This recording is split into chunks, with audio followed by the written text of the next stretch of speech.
So of the people needed to drive this refinery you're seeing today, I think 30,000 and Nigerians, 11,000, we had to bring from outside the country simply because we didn't have that 11,000 know-how here.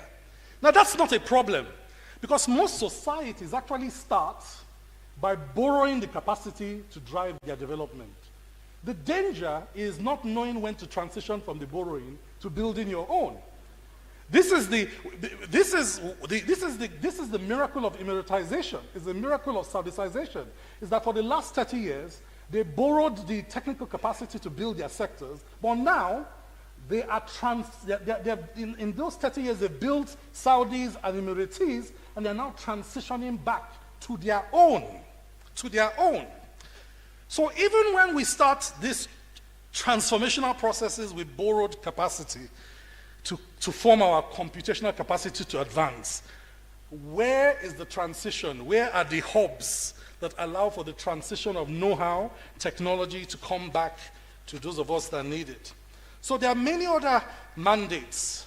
Agro-transformation is a mandate that needs to happen. Nigeria can feed itself and Africa, we know, based on the agronomics of our soil and the agroecology of our potential.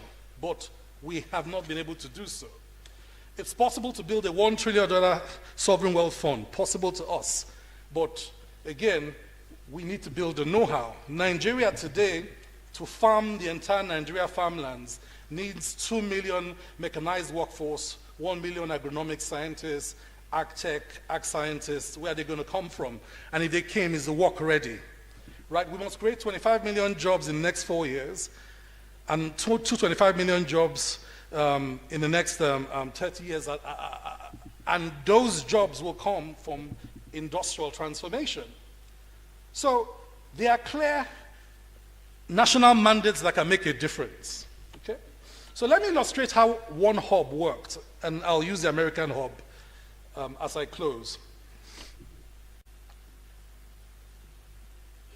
In 1962, the President of the United States basically announced that in a decade, America will put a man on the moon. And that started because, of course, the Cold War triggered a race between Russia and China, and the US on who gets to the moon first. And a dedicated program called the Apollo program was built to basically, in the first instance, assemble American competencies to do this piece of work. So first, they assembled the military men, of course, but the military men quickly noted that their education came from specific universities. And a hub of 20 universities were assembled with very precise mandates based on the capacities of those universities. So in my notes for your digestion, I list those universities. Now, please understand, no man had gone to the moon. So the mandate itself bordered on the impossible. However, the organization of the country's own knowledge showed some gaps. They lacked some science that they required. And so they started stealing the science from the Austrians, the Russians, the East Europeans. Any knowledge they did not have, they went to buy. Please understand, the computational capacity to go to the moon simply could not sit in one place by choice. Please understand, development does not sit anywhere by choice, but by default. It sits there by choice. It sits there by organizing it to be there. So the question is, how did they assemble these mandates? Simply by asking the universities what they do best. So if you look at Arizona State University, for example, lunar and planetary research. You look at MIT, for example. So some of these names we call today, and we think they became big universities because someone just pumped money. No, someone pumped capacity. So the development of the guidance computer for Apollo. And each of these universities contributing to this process basically built everything from manpower. In fact, there was a university that specialized in advocacy. You know? There was a university that its work, Rice University, its entire work was political and scientific advocacy for space exploration. Okay? So everything from the soft to the hard wired scientific knowledge was hubbed together.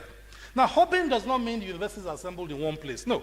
Hubbing means that the universities assemble themselves around mandates that the country has agreed. So there's some strategic imperatives from this and other stories that might be important. First is an agreement to align objectives and priorities of national universities with the national frontier targets. Unfortunately, when you get us together and ask what is the target, we scarcely agree on what the target should be. So that's something that we need to solve for. Alignment involves collaboration between industry and government to establish clear vision for the future, and then the integrating of educational agendas in university to align. The second is proposals that establish collaborative frameworks between academic centers of excellence. So in the case of the Apollo project, the universities were not assembled by region. They were assembled by what are the centers of excellence needed to drive this frontier target of the country, and that's how they were pulled together. The third is focus that will realign research agendas with innovation and technology need to enhance competitiveness in Nigeria. So the research agendas themselves have to be reshaped. What determines what projects doctoral students do? And how are those projects influenced by the frontier mandates from business and government? The fourth is the imperative of the education hub to emphasize the independence of thought. When Arizona State University first created the first set of rockets, the military in the US had not gotten to that stage. Now imagine a university achieving a level of technology know-how that the military has not achieved. You know, that starts to cause a problem. You either shut the university down or something. So how do you allow for the independence of knowledge that allows universities to go fast? Till today, one of the few universities that can build a rocket end-to-end in the US is the Arizona State University. It's because the country authorized it to go as far as that. Sometimes the independence of thought does not allow us to go as far as we need to do. Fifth is there needs to be an emphasis on a strong respect for the philosophy of science. Humanities, arts, and social sciences aligned to national development priorities. Sometimes people say all these people are talking university is book. And so deep conceptual knowledge required for the foundation of the sciences and the developmental innovations do not happen because knowledge is not respected. And therefore, the teaching, the pedagogy that then shapes research agendas falls apart completely. If we get this right, just give some more respect. Professors of research should spend some time in industry. And professors of practice who are industry practitioners should spend a lot of time in class and in the labs. We need to create programs that make that happen right now. Because the truth is that the problem at the front line, you know, last year I've been to 36 states of the Federation because of food security. The problems at the front line are very different from what I hear academics speak about. You're dealing with varieties of seeds that are now low yield, and they are the ones in majority, 92% of them. You know, we were dealing with Z-maize Saturn 4 last year, which was pervasive. 82% of it was planted. Now it has a yield factor of 1.9. Now there's a higher Z-maize strand that does almost 8.2 yield per hectare, but it's not, we can't plant it at scale. Now, we're struggling with the science of nurseries. How do you scale that across the country on time to feed Nigeria, for example?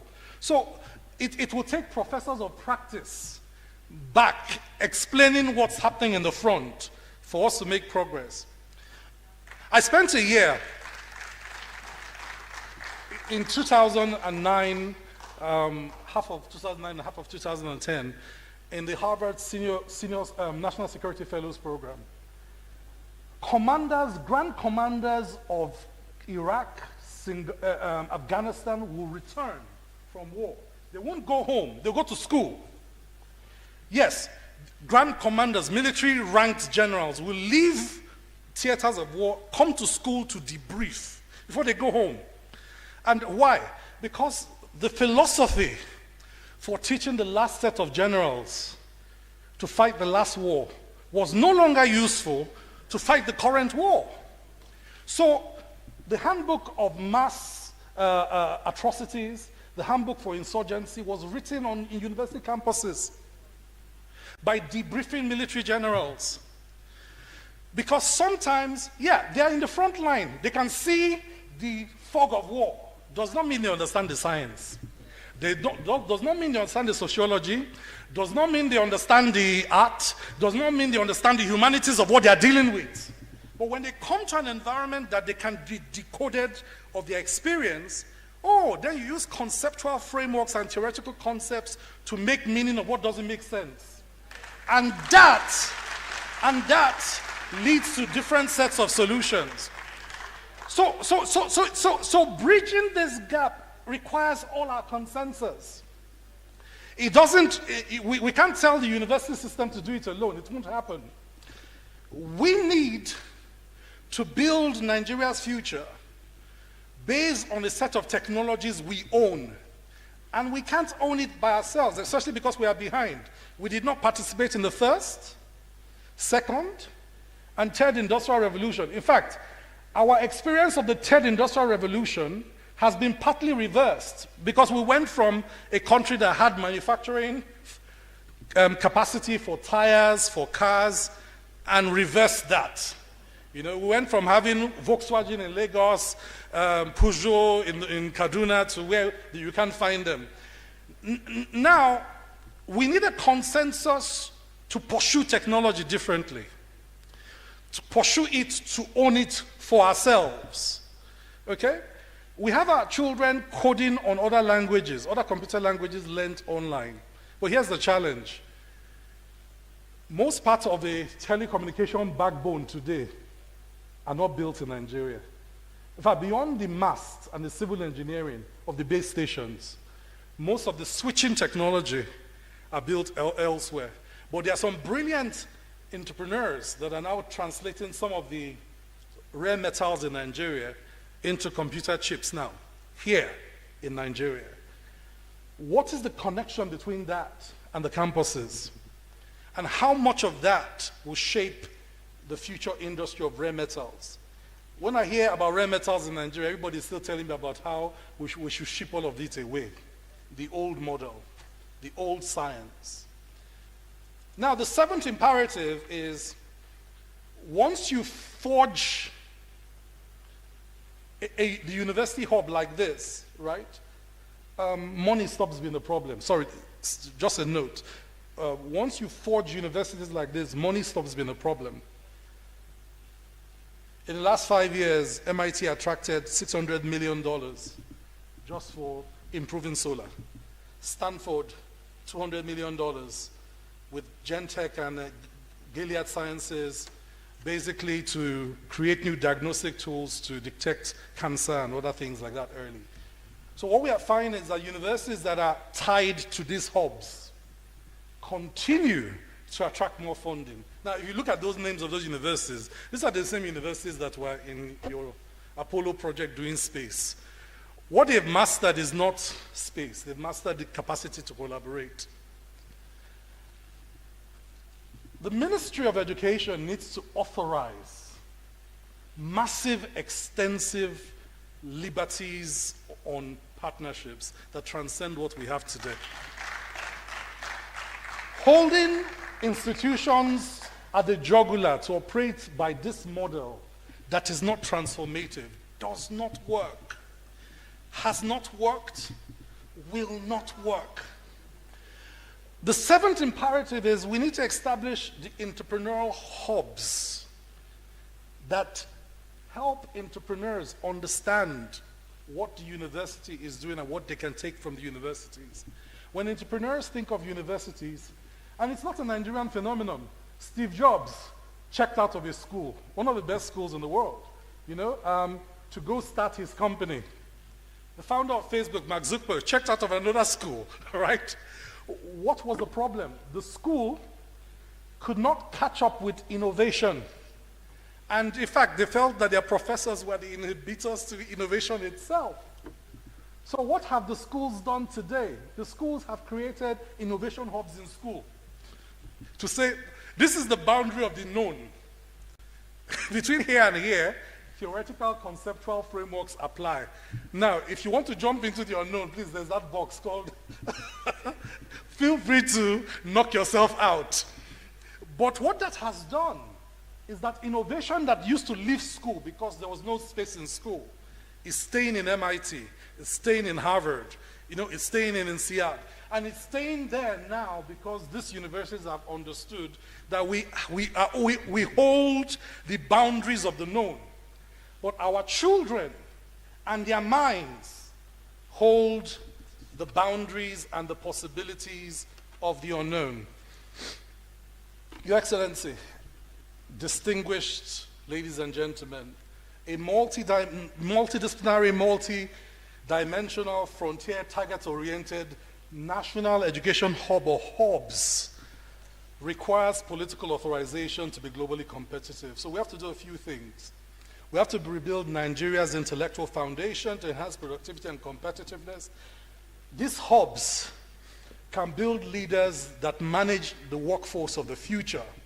And it's possible for Nigeria to become a leading industrial reformer in Africa. It should happen in our time.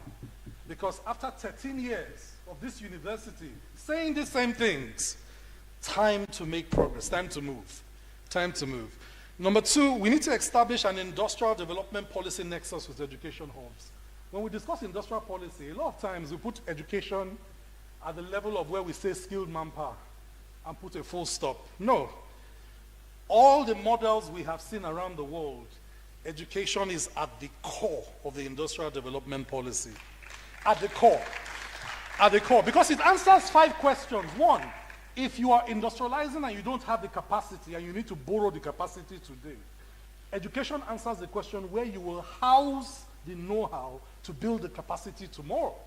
But if you build your industrial policy based on just bringing people to exploit your resources with no capacity to build your own, then you end up where we are. An oil and gas sector that's been here for almost 6 decades. But when you look at the know-how to have run a refinery, it took us 60 years for our first private refinery to find its legs. And for that refinery to now shame our public refineries to come along. Almost kicking and screaming. To the students of the graduating class of 2025, I say to you in the words of my late teacher, who he loved Latin for some strange reason. That generation taught in Latin. And he would say, Nanos gigantum humoris incidenses. And he usually was quoting Sir Isaac Newton, who said, if we have seen any further, it is by standing on the shoulders of giants. The younger generation needs to commit to mastery. And mastery means not doing the best you can. Mastery means being the absolute best at it in the world. But to achieve mastery, dear graduates, a couple of things come to mind. 1, find your ikigai. Find that thing that you love to do, that you're good at doing, that you're passionate at doing, that meets the need in the world, but most of all, that drives an economic engine. You find a young person says passionate about something, but the thing makes no money. I say you've not found your ikigai. And the Japanese had the wisdom to this. You cannot pick an ikigai that does not drive economic engine. You cannot be passionate enough to pursue something that does not pay the bills. Okay? Finding your ikigai is key. So find your ikigai and aim for mastery. Find the masters in your field. And then spend time to acquire the secrets that the masters of your field have acquired. It takes time. The book Tipping Point says it takes 10,000 hours of practice to master anything. In this microwave generation, hit and run generation, do it for 5 minutes and say you're not interested. I beg you, I plead with you, that to build the Nigerian of our dreams, masters must emerge across many fields. It requires focus, it requires time. And if you humble yourself and take the time to learn, then you will be able to earn anything you need to earn in this life. Learn what you need to learn first, then you can earn what is possible in your field. And basically, there's no field where there's a master of his craft and the means does not come.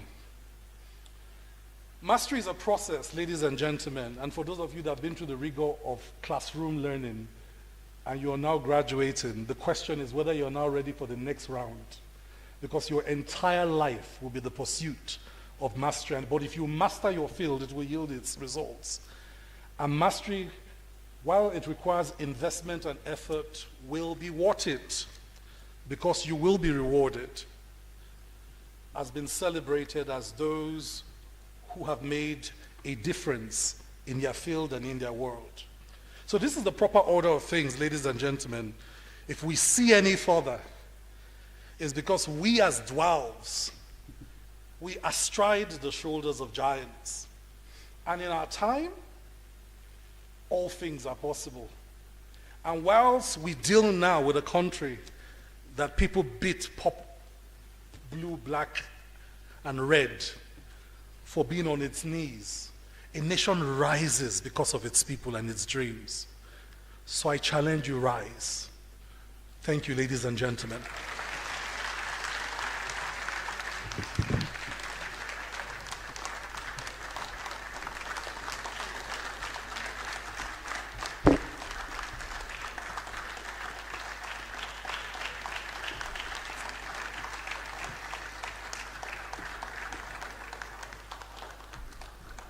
Thank you very much. Please let's sit.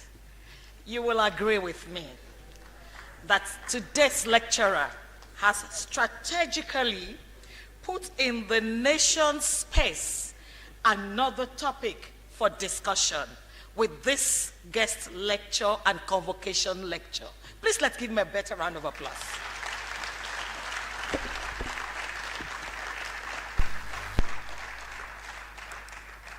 We thank you most sincerely, sir. Thank you.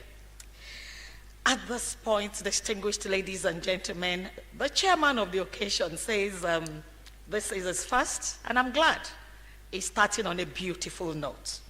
I want to call him back to the podium for his closing remarks. Please welcome with me Mr. Babatunde Rajifashola, SAN, CON, one-time governor of this city of excellence, Lagos State, former Minister of Works and Housing. Keep clapping until he comes for his closing remarks.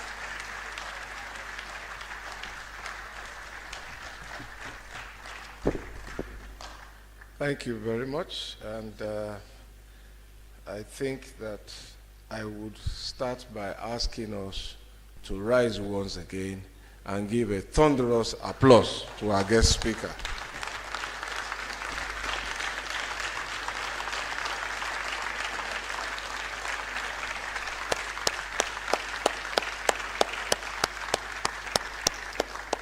Thank you very much. You may take your seats. Thank you so much. I do that for many reasons.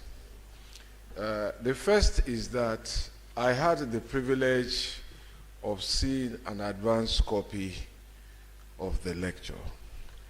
So when I saw 47 pages, I said, okay, we're in trouble. And if we leave here in 3 hours, it will be a good day. But you know what? He did it in under an hour. And that was truly brilliant. And I don't think anybody was bored. I wasn't. I was listening. I was making notes. Now, the first note I took was that he said to us that he was not an academic. If you believe that, you believe anything. But he's a PhD holder, he has doctor. But he said again that he approaches problem solving from the perspective of a realist. And for somebody who had very deep seminary experience, this is a very, very welcome departure to spiritual. And we've seen that the examples have been examples we could all connect to, we could all relate to, all of the things that challenge our country. So that's one reason I asked for an applause for him. Now, point to make, which he made in many ways, is that once you have an institution like this in any event, the only thing that institutions like this do is to train people, isn't it? And therefore, as you have people being trained, they acquire skills, they get out, and they get on to different. So again, naturally, this community is a hub of development because a skilled person is already a developed being. Isn't that so? But he was telling us that no, it's not enough to allow these individuals just go. We must master their skills. And that is where I believe he quoted Hidalgo, talking to us about how to transform individual capacities into institutional capacities, and so on and so forth. I believe you have copies of the lecture. And this is where I want to make my final pitch before I yield the stage. The Vice Chancellor and her team have quite a day, but I just want to leave us with that massing of capacities and ask us, perhaps to first suggest to this institution that that capacity exists here. There used to be an institution called Unilag Consults. Is it still functioning? So they provided a lot of advisory support. They solved problems for me when I was governor. And by the way, they made money. They didn't do it for free. And I used them to challenge LASU to establish LASU Consults. Yes.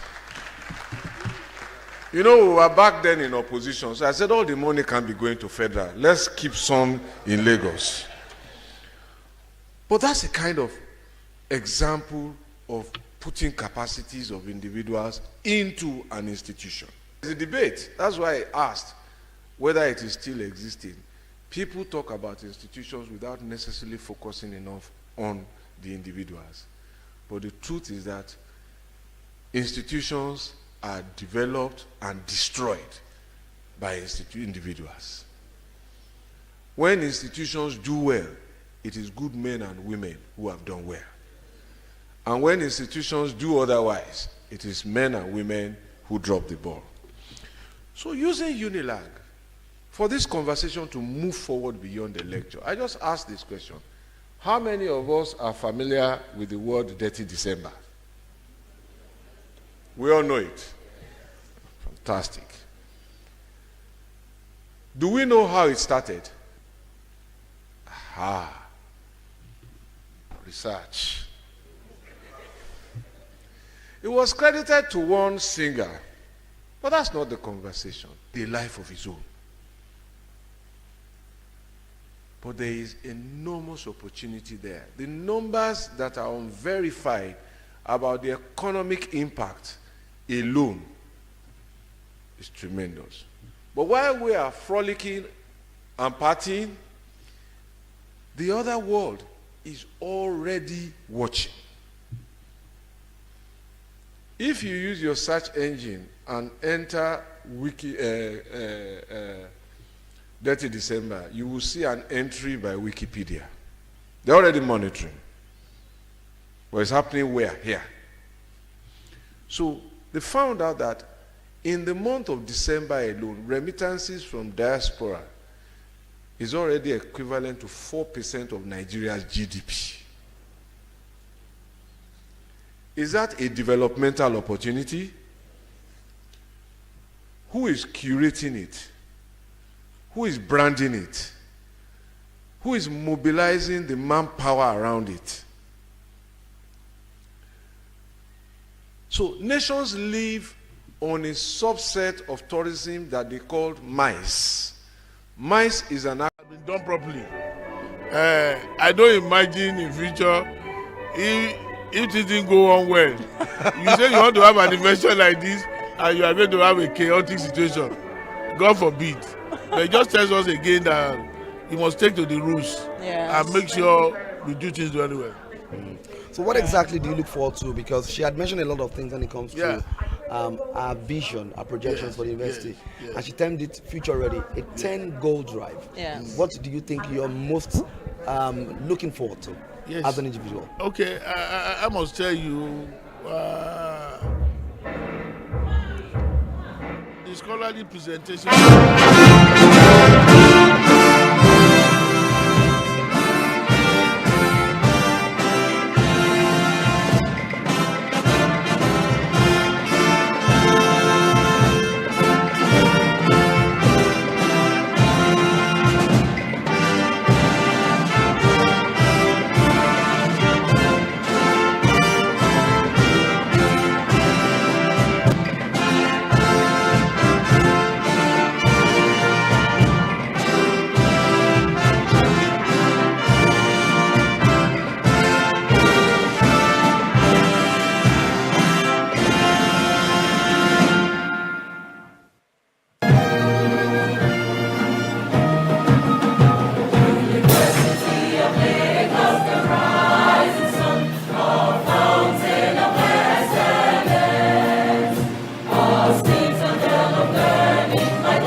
Thank you very much. Please let's be seated.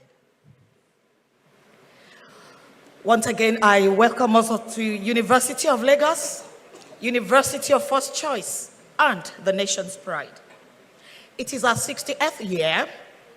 It is our 53rd convocation ceremonies, and it was the investiture of our 13th Vice Chancellor. This afternoon, it is the convocation lecture. And I'm happy to say that already with us is the Pro-Chancellor of our university, distinguished Senator Dr. Prince Lanre Tejuosho. Good afternoon, sir. The 13th Vice Chancellor, Professor Folashade Tolulope Ogushola, FAS. It's a pleasure to have you here, ma'am. The Deputy Vice Chancellor, Development Services, Professor Ayo Ashenua, is already seated. The Deputy Vice Chancellor, Management Services, Professor Lucian Chukwu, is seated. Also, we have the Deputy Vice Chancellor, Professor Bola Obo, the Registrar of our university, and the Secretary to the Council of the University of Lagos, Olajedio Aziz, Esquire.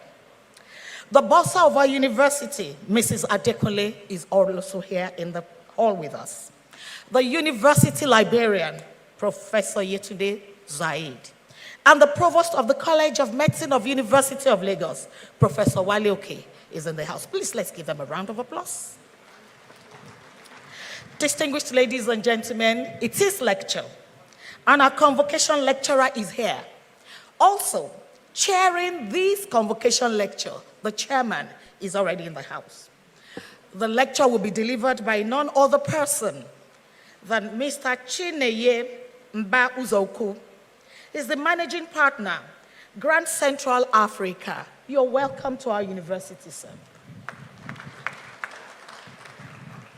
And chairing this lecture, distinguished ladies and gentlemen, even if we do not know his name, some of us know their bank. He was the co-founder, and I think he still is the co-founder, Guaranty Trust Bank, PLC. And the founder and the chairman, Faith Foundation. Please welcome with me, chairing this lecture, Mr. Fola Adiola, CFR. Thank you very much. We will go on while I invite the newly investitured Vice Chancellor to please come and give our remarks. Distinguished ladies and gentlemen, also here with us are the members of council of our university. Good afternoon, sirs and ma'ams. The representative of our visitor is also still with us, Dr. Chris Meyaki. It's a pleasure to have you in the house. Please come, sir. Please come, sir. Yes, sir. All right, sir. All right, sir. Distinguished ladies and gentlemen, permit me to invite the Vice Chancellor for our opening remarks. Vice Chancellor.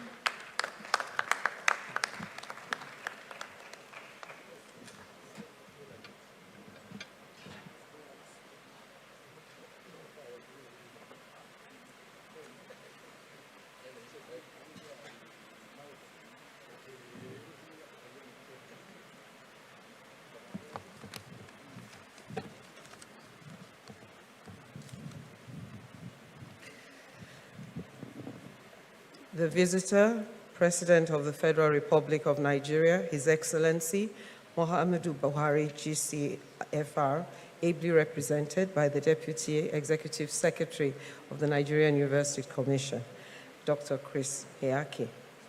Distinguished senators and honorable members of the House of Rep, the Executive Governor of Lagos State, here present, represented, the Honorable Minister of Education, Alhaji Adamu Adamu, the Pro-Chancellor and Chairman of the University Governing Council, distinguished Senator Dr. Lanre Tejosho, the Deputy Vice-Chancellors, Development Services, Professor Ayodele Ashenua, the Deputy Vice-Chancellor, Management Services, Professor Lucien Chukwu, the Deputy Vice-Chancellor, Academics and Research, Professor Bola Obo, the Registrar and Secretary to Council, Oladejo Aziz Esquire, the Bursar, Mrs. Olufumi Lola Adekunle, the University Librarian, Professor Yetunde Zaid, the Provost College of Medicine, Professor David A. Oke, other members of Council of the University of Lagos, the Deans of Faculty, distinguished Senate members, members of the Diplomatic Corps here present, directors and heads of departments, representatives of other universities, other members of the university community, the president and members of the Alumni Association, presidents of professional bodies here present, our students and gentlemen of the press, distinguished ladies and gentlemen. Chairman of the occasion, Mr. Fola Adiola, Greater Kokites. I welcome you all to our 53rd convocation ceremonies celebrating the diamond anniversary of the University of Lagos. Distinguished ladies and gentlemen, the activities of the convocation ceremonies commenced on Friday, January 13, 2023, with the commissioning of a telemedicine project facilitated by our Pro-Chancellor, the distinguished Senator, Dr. Lanre Tejosho, at the College of Medicine, Idi-Araba, and the Jumat service at the University Mosque. Today we shall be having the convocation lecture, which follows the theme of the 60th anniversary, Eyes on the Future, which gives us a sense of direction of the focus of the university under my watch. The future of education is very collaborative. We must aggressively follow internationalization and networking through impactful qualitative research, entrepreneurial and innovative ideas to enhance skills development that foster industry linkages. However, to achieve this, we must very aggressively automate our university. For Nigeria to be ready for the future, we must have inquiring minds, we must have sound character, and we must be globally impactful.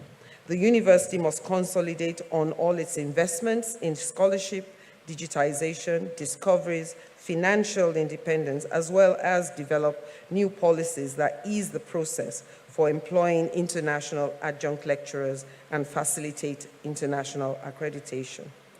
It is against this backdrop that today's convocation lecture, titled Finding the Boundaries of the Possible, Venturing Beyond, will be delivered by Dr. Chinenye Mbazoku, whose choice as this year's convocation lecturer was strategic, because he's a recognized policy analyst, thought leader, and technology solutions architect, who has had a unique blend of strategic thinking, technical skills, and competencies in multi-country people management, communications, and cross-group collaboration. He founded multiple award-winning technology solutions. He founded the multiple awards technology solutions provider, Infographics Nigeria, in 1996, leading its young team to a record-setting 5-time winning of Microsoft Partner Awards. He has worked with several industry and government agencies and is a member of various computer and software societies within and outside Nigeria. He is the current president of the Institute of Software Practitioners of Nigeria. His antecedents make him eminently qualified to speak on the topic, finding the boundaries of the possible, venturing beyond. And I am confident that he shall provide insights about the future and broaden our perspective that will help the university to stimulate discussions, engagement with the private sector, as well as other academia in shaping our future. Mr. Fola Adeola, OFR, who is our chairman, is a friend of the university. He is an advisor, an industry expert. He is the co-founder of Guaranteed Trust Foundation, as well as Main One Cable Company Limited. He is the chairman of this convocation lecture. Distinguished ladies and gentlemen, I encourage you to listen with rapt attention to the lecture. I'm sure you will pick gems from it. Thank you very much.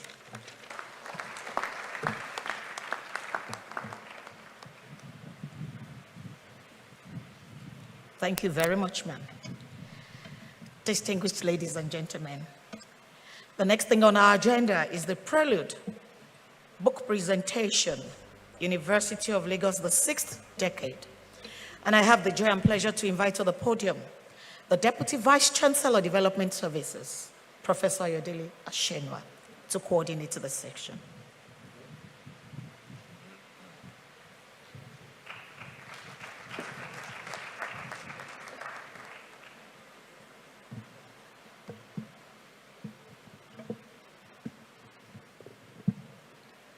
The Chairman of Occasion, Mr. Fola Adeola, permit me to adopt the protocol that has been very well laid out by the Vice Chancellor. This is a prelude to the convocation lecture. History may be the story of the past, but it is as much the story of the present, because we make history every moment, even as we are. Events that seem like dates on the pages of a book have become turning points in the history of human societies. the case is no different in the life of University of Lagos. The past creates the present. Our world events exist as they do, and our world exists as it does only because of things that happened many years ago. And it is only by understanding those events that we can know how we got here, and we can learn lessons that help us to determine as we go ahead.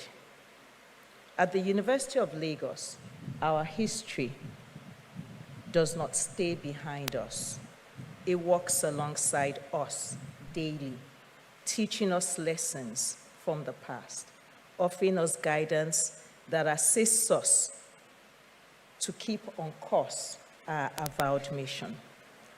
We believe that the resilience of University of Lagos, through the trials and triumphs that it has seen in its 60 years, lies in our ability to draw strength from what happened in the past. We constantly remind ourselves that we have been here before and we have soared, and so we continue to soar. Today, I have the privilege of presenting to you the third book of history documenting the life of University of Lagos. The book builds on two previous books written on the Commission of the University Management. The first is a history of University of Lagos, 1962 to 1987, published to mark the university's 25th anniversary. The second is a history of University of Lagos, 1982 to 2012, which was produced to mark the university's 50th anniversary. This third book, University of Lagos, the sixth decade, is being presented today to mark the 60th anniversary of the university. It is a compendium of essays authored by 15 scholars.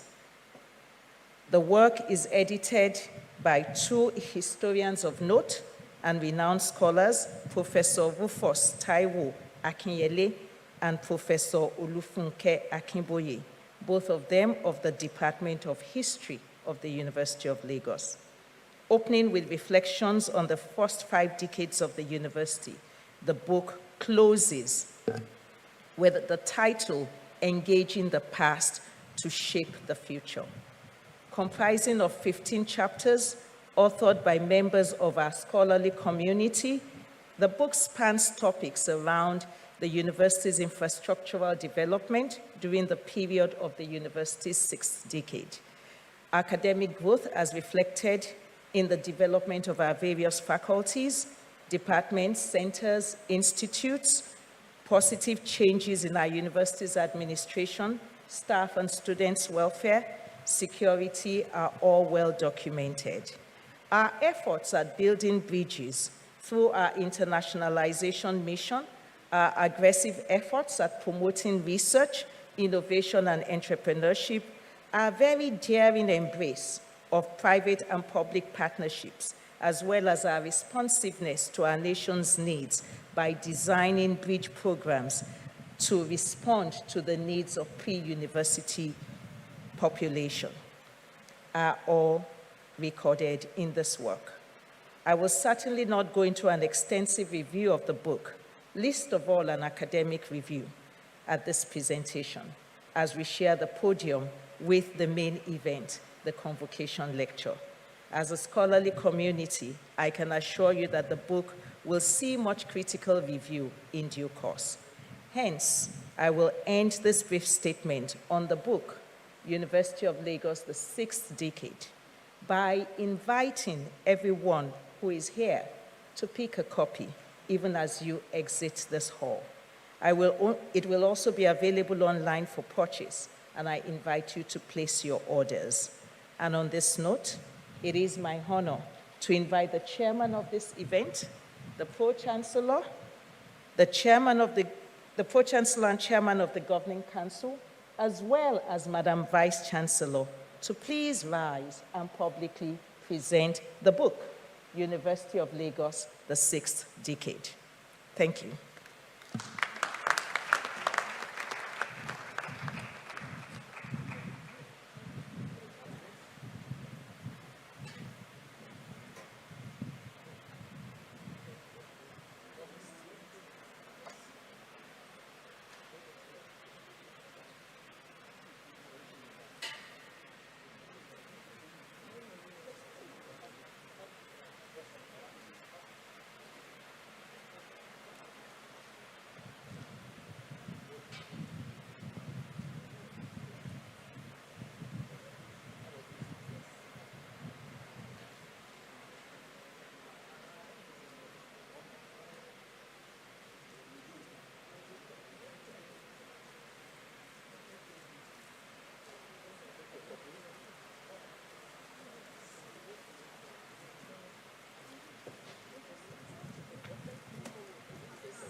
We ask you to each take a copy on your way out. It tells you the story of University of Lagos in the 60th decade.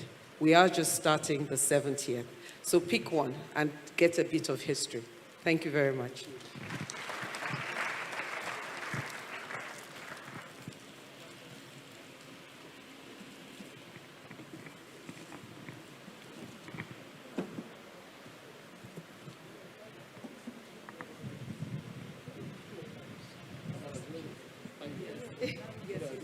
Okay. You do.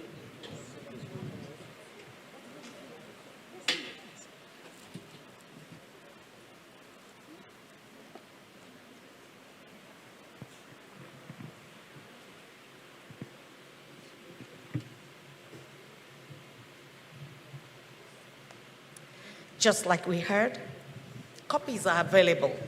And just in case you'd rather have e-copies, I also was told that e-copies are equally available. Thank you very much.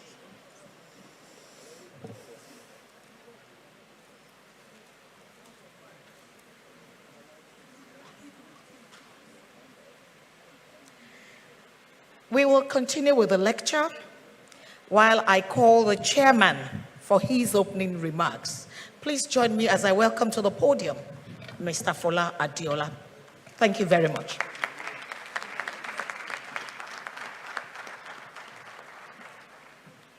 Thank you.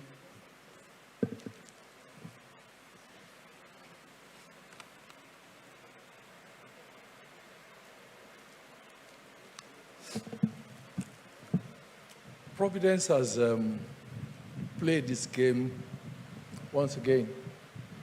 If you check your time, it's almost 1 o'clock. Just shy 2 minutes.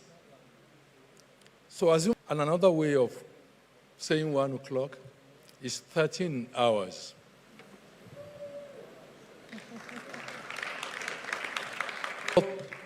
Of 13 hours, I'm declaring set the convocation lecture for the 13th Vice Chancellor of the University of Lagos. This is not good enough?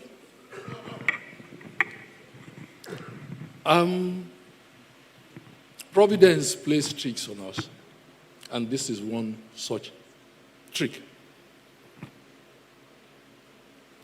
Now let me start.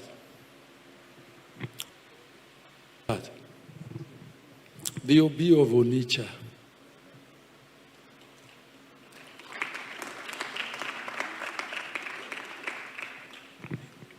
Mama Shade.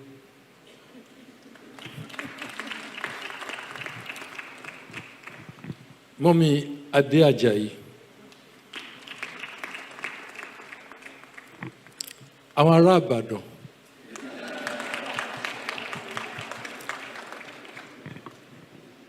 Ọkọ Ṣadé. Ọmọ Ṣadé.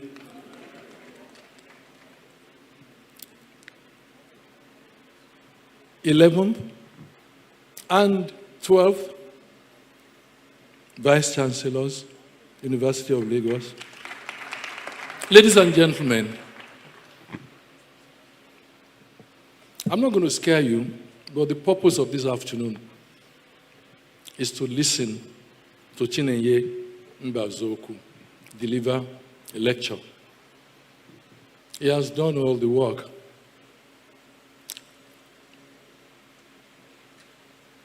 When this kind of lectures are being delivered, so many things happen. I'll tell you two things that happen, or two of so many things that happen. One was illustrated by the master in the parable of the sower. Those seeds fell on 4 different soil types, and only one soil type produced in 20s and in 30s. The first by the wayside. And that's how his speech is going to play. I'm hoping that enough of those seeds will be received by enough people to produce the kind of outcome that the Vice Chancellor would like. The second one is the audience, whose role is to listen to the speaker. Some of the members of the audience may finish their own assignment before the speaker finishes. In this circumstance, please don't disturb those who haven't finished. And you can just, there are a few aisles here, that you can just sneak out if you have finished. But we will not end this event until the speaker has finished his assignment. He has assured me that he will balance his own finishing his assignment with the audience finishing their assignment. My prayer is that there's a meeting point in those assignments. We listened to the Vice Chancellor earlier today. I've had speeches in this climb.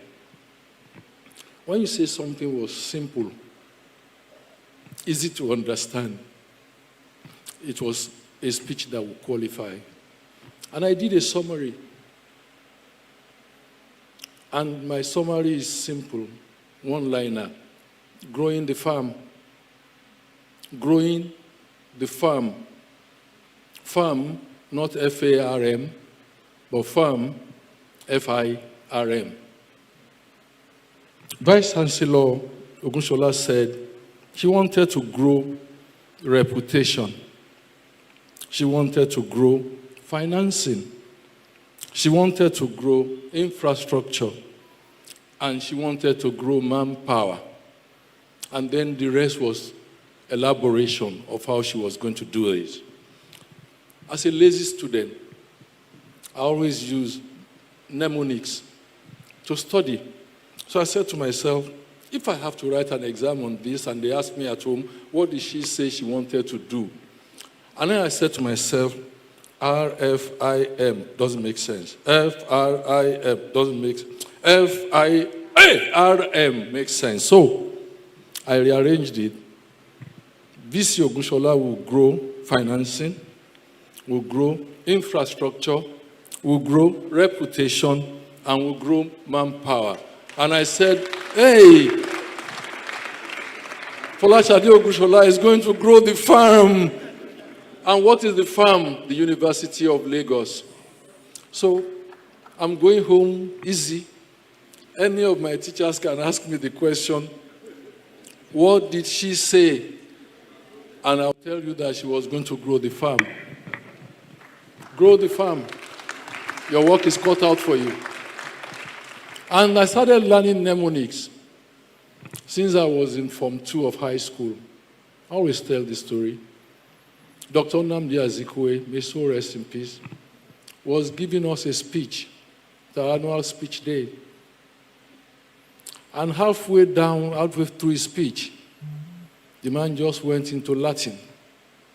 We studied Latin. I was informed too. I hadn't studied enough to understand that level of Latin. And for the rest of his speech, it was spiritum, tinta, tum. Okay. And we were young boys, spellbound, watching the Owele deliver. So he left. And when they asked her, what did he say? We would look at ourselves. I said, you were not there. Zeke, you didn't hear what he said? Zeke, he spoke. He spoke. What did he say? Zeke, he spoke. I have just made it easy for you that Shadi Ogushola didn't just speak. Just put that in your pocket. She's going to grow the farm. I am not the guest speaker. I'm just to make sure that everybody behaves. President Obasanjo was lucky he came late, and I accused him of coming late, and he said he submitted himself for punishment. Only that he left before I could administer the punishment on him that I stayed, excluding the OB and the Pro-Chancellor. I will meet punishment. That's my job, to whip the conversation. But I have no doubt in my mind that what informed the choice of the speaker was also contained in the speech that was given by the Vice Chancellor. The bringing into contact the gown and the town. So it's not all the time we want to listen to these eggheads talk above our heads, and all we can say is that they spoke. We are going to listen to a man who is going to speak at our level, in our own language, what the Americans call 101. Please be patient. Please let us reward hard work.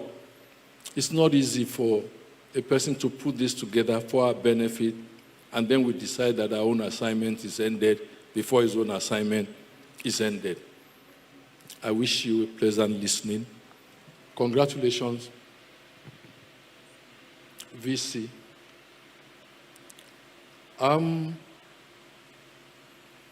My born-again friends will say, may the lines fall for you in pleasant places.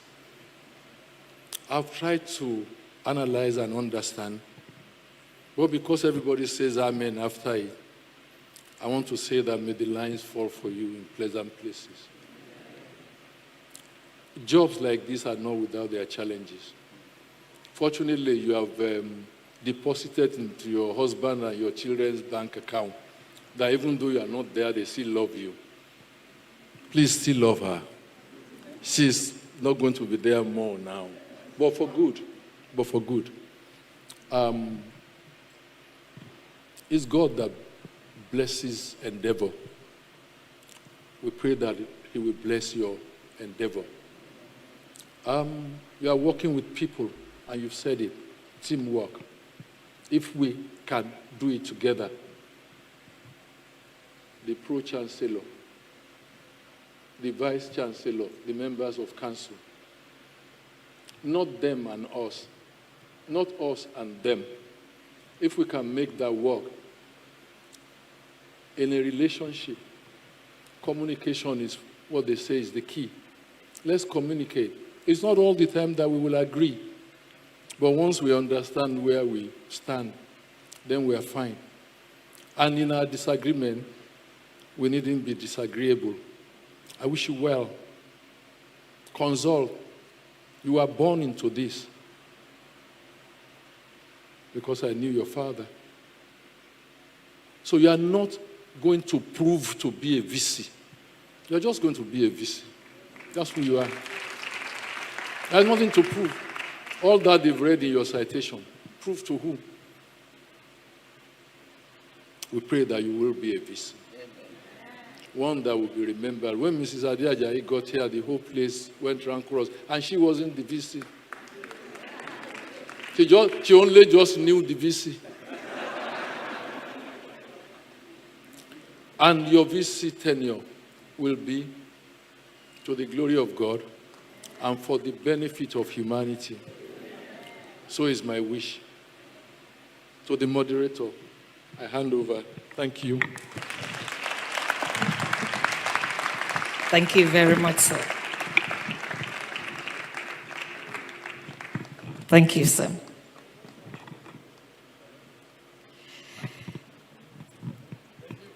Let me call at this time the university orator to come and read the citation of our guest lecturer, Professor Ademola Remusu, please.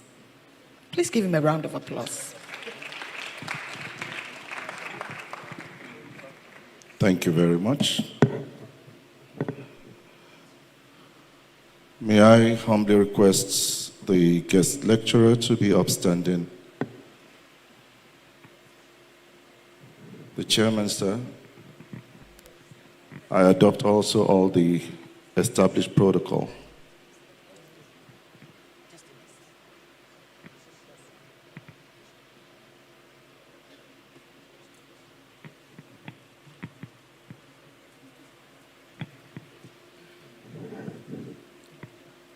Mr. Chineye Mba Uzoku, FNCS. Mr. Chineye Mba Uzoku is the managing partner of Grand Central Africa.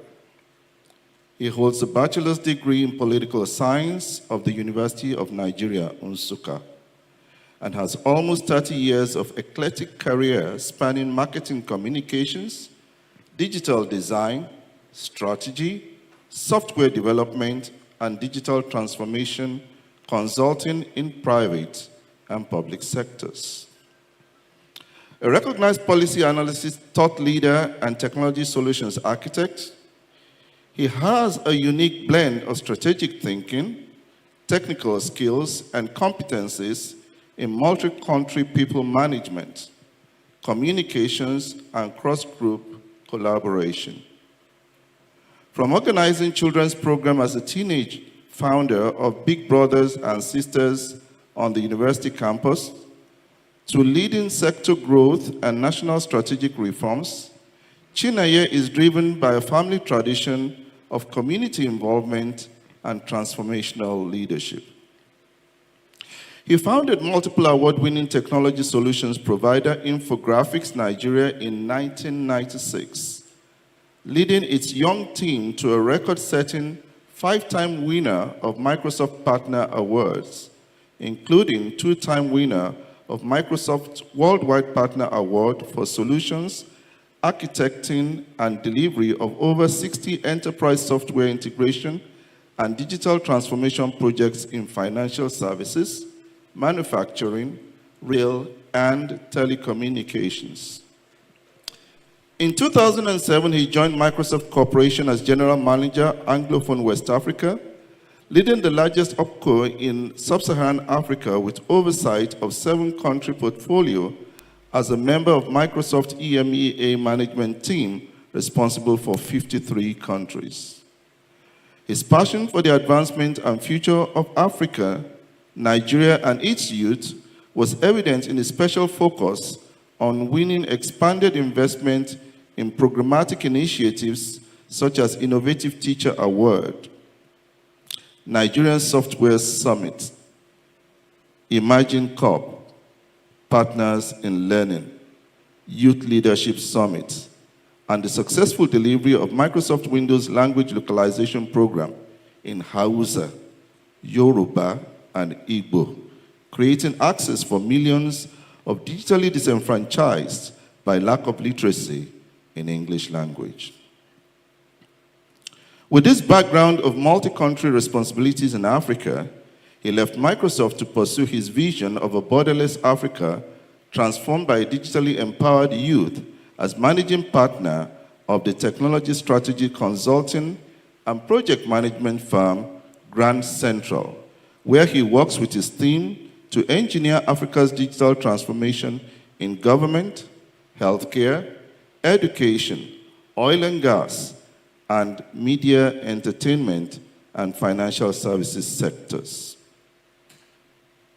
As a pioneer certified Foundation Rainforest Innovation Architect and member, Board of Trustees, Global Rainforest Makers Network, He has led consulting in architecting entrepreneurial ecosystems for 4 states, as well as the federal government, and is the lead partner co-investor in 10,000 square meters Tinapa Knowledge City Tech Park. Under his guidance, Infographics became the pioneer Microsoft Academic Services partner, responsible for over 300 education partners in 7 countries in West Africa. Successfully deployed the proprietary Attain framework for evolving learning ecosystems in 140 public schools in 12 states. Delivered digital literacy training programs to and for over 12,000 teachers in Cross River, Lagos, and Ondo states.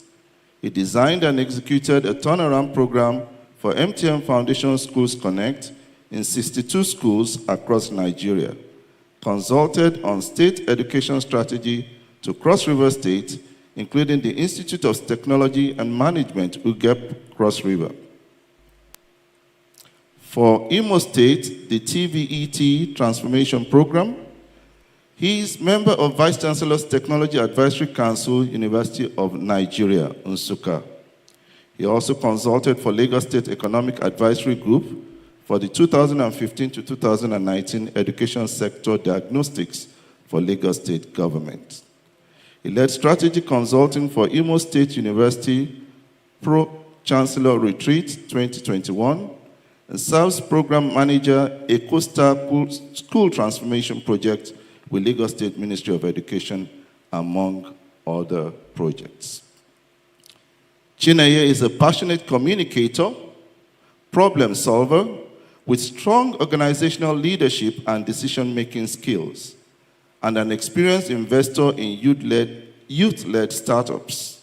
He is the chairman of Olandmark Cares, a mental health advocacy NGO, Plus Life, a revolutionary multi-mesh communication solution, and serves on the board of several other organizations, including Bayan Tree Capital Partners Limited, a business process outsourcing and procurement firm.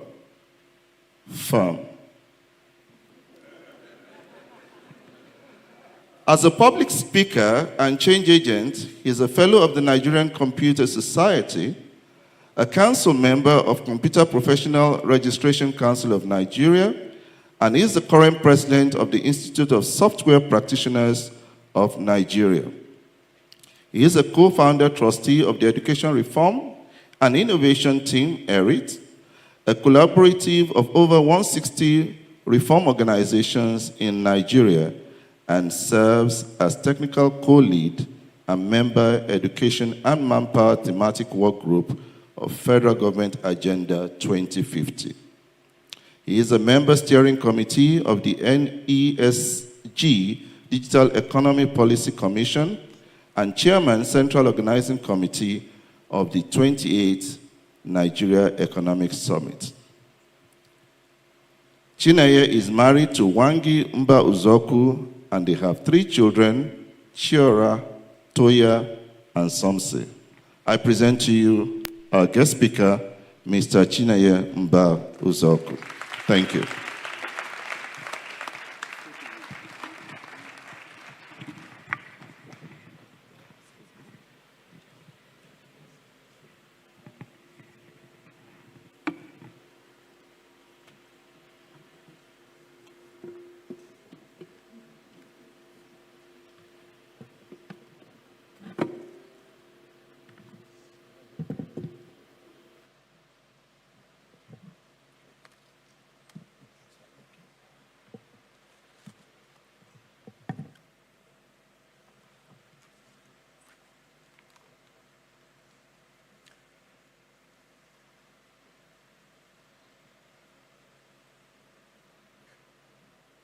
The Visitor ably represented,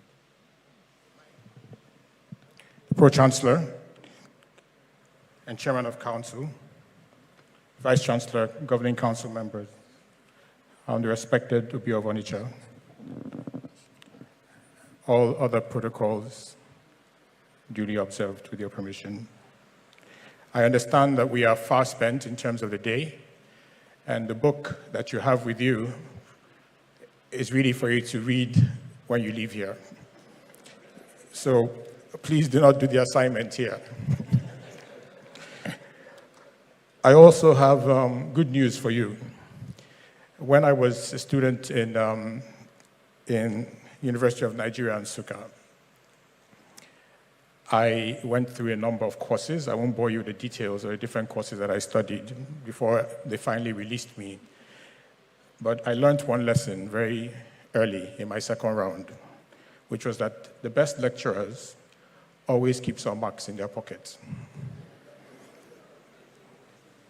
So what that means is that even the book you have with you, I have kept some things inside my pocket.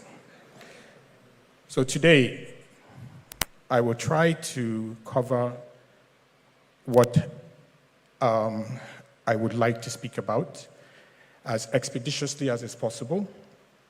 I want you to bear with me as I skip certain sections of the book that you have with you, and as I add some of the things that I have inside my pocket. I will try to get this within time, balance, as the chairman has kindly instructed. But I do hope that at the end of the discussion or the lecture, that perhaps together we could agree to do really what the Vice Chancellor actually presented in her speech. She's done most of the work for me, actually. And so mine is going to be to speak more around the things that she did not mention. This morning, as I was about to head off for this lecture, I entered Senate Building, University of Lagos. And it didn't give me the address, the location on maps. I then entered Senate Building, Great University of Lagos, and it popped up. Somebody is definitely working at that layer. Great Akokites. Great Akokites. Greatest Akokites. I offer my congratulations on this 53rd convocation, and I join all teachers, friends, and family in celebrating the successful journey of the students who will graduate at the ceremony tomorrow. Permit me, before I go into my speech, to just recognize, as all of us do, that every one of us stands literally on the shoulders and on the foundation that has been built by others who came before us. Many have passed. Many have retired. But there is no single person on this planet who doesn't owe, to a very large extent, where they are today on the work that was done by others that came before them selflessly. I plead with you to always keep these people in mind. In looking at the University of Lagos, I was tempted to start this by listing out the greats. I realized that it would be a book about the size of the one that was just presented today. This university is legendary. Back in the day, when we were looking to get into university, some of us saw University of Lagos and just passed by because we didn't believe that we were worthy. I think there are many people out there who would say exactly the same thing if they should be honest. That when you look at universities in Nigeria and you want to be sure you pass and you get entrance, you generally tend to ignore the first choice. For those who didn't do that and who came here and who have become alumni of this great university, I salute you, I salute your courage, but most of all, I salute your vision. I wish in this lecture to pay respect, honor, and homage to the great minds that have been here and those who you have produced over the years. I want to be clear that we do have what I describe as a sacred trust of civilization, a requirement to protect the heritage of these people who came before us, to extend that through research, teaching, and learning, even as we teach. and to build knowledge even bigger and greater than what it is that we met. And indeed, that our true measure is not in the number of private jets that we have, or even the size of our bank accounts. Our true measure, indeed, is this: what can it be said that we have contributed to civilization when we pass? That is the test. Before I go too far, let me read something from my speech. It's all too often tried to give the nod to gender. However, I doubt that there is any man left in the modern world who will not recognize that a society does itself near irreparable damage when it intentionally pursues the folly of suppressing the latent capacity of women in all spheres of endeavor, especially at leadership levels. I do not need to summon courage, therefore, to adopt the tactics of the British in divide and rule. By borrowing an assertion by one of my favorites, the multiple award-winning author Ben Okri, I will only read the first part. The second part I leave you to complete. He says, and I quote, "Men make laws, women make ways. Men build, women make the building live. Men know death, but women know life. If men make mistakes, women die. If women make mistakes, the whole tribe perishes." It's important for us to understand that this is not said in a facetious manner. It's important for us to understand that this is backed actually by much science. And that science, perhaps, is encapsulated in the words of Mao Zedong when he says that women hold up half the sky. I wanted to start this, distinguished guests, because I could not escape from the reality that it took a woman to make the decision to ask me, the son of a late professor, third of 7 boys whose mother leveraged a primary school education to become a certified nurse, midwife, and chef, eventually earning a BSc and an MSc from Michigan State University in the US, with which she then spent half of a century, actually, working in social welfare and education. Professor Gunshola, RVC, you found me, you spoke with me very briefly, and you bequeathed this honor on me with only a chat on Zoom. And you did so also with the recommendation of another great woman leader, Mrs. Alero Aida Otobo. I thank you. God bless you both.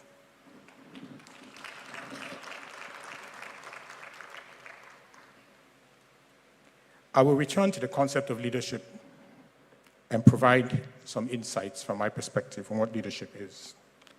But it's important for us to note that the university, as we see today, had its origins in the academies that were set up by Greek philosophers, or so they tell us.